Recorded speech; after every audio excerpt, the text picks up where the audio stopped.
Mais celui qui boira de l'eau que je lui donnerai n'aura jamais soif, et l'eau que je lui donnerai deviendra en lui une source d'eau qui jaillira jusque dans la vie éternelle.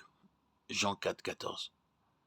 Dans le verset 13, la vie naturelle est illustrée par l'eau du puits qui ne peut continuellement apaiser notre soif. Elle image bien cette vie qui ne saurait répondre aux aspirations profondes de l'âme humaine. Le Seigneur dit que la vie qu'il donnera deviendra en nous une source d'eau qui jaillira jusque dans la vie éternelle. Tout fleuve prend sa source sur une montagne.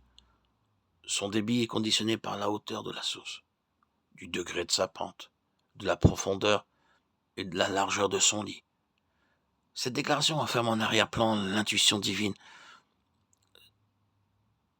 L'intention divine est de faire de l'homme le miroir de Dieu, pour que lui, le Créateur, trouve dans sa créature ce qu'il est en lui-même. La divinité mise à part, bien évidemment. Dieu ne sera jamais satisfait par le seul fait de venir en nous. Son dessein est de nous constituer d'après lui-même. En utilisant la métaphore de l'eau devenant une source, il attire notre attention sur la nécessité que nous occupions spirituellement une position élevée.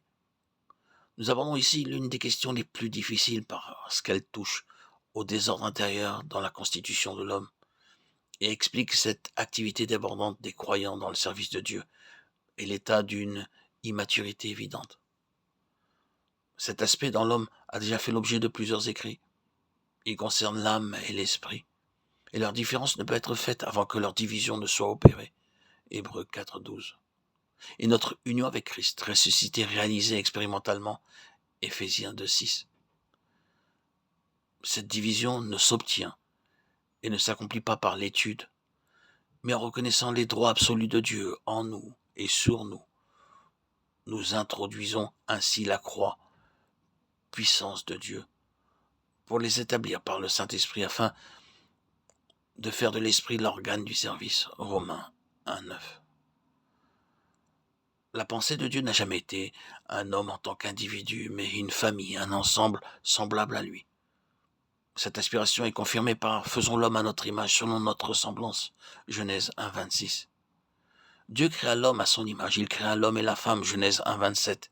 Et Dieu tira la femme de l'homme, Genèse 2, 21, 22, qui est une image de l'Église tirée de la mort de Christ. Pourquoi donc cette vie est-elle en nous ? Parce que l'intention de Dieu a toujours été que sa vie soit celle de sa créature, et ceci est évident, puisqu'il voulait que l'homme soit à sa ressemblance. Paul rappelle cette intention.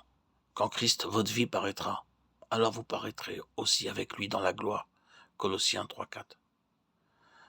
Depuis l'ascension, l'Église est en Christ, ressuscitée et exaltée, assise en lui dans les lieux célestes, et depuis la vie a été transférée au ciel.